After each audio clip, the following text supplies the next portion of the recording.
Here's a few ideas that you can take away from today, I hope, and I've highlighted a few. And actually the first three should be relatively straightforward. So FX gain or loss, this is your net profit and loss versus the spot rate, or even a better benchmark is your budget rate in my view. Then the hedge ratio, so what percentage of your exposure is currently hedged?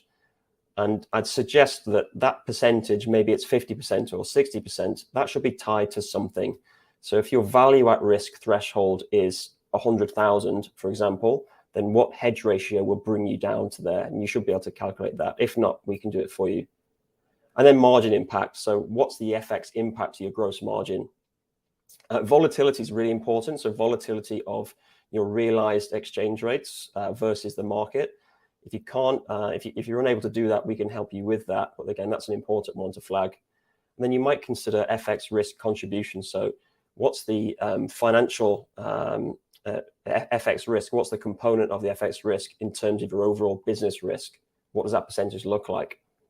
And then don't forget margin call risk. So if you're entering forward contracts or options contracts, then of course there's a potential risk to cash flow if those trades move out of the money and you're called for margin, called to pay deposits against those trades.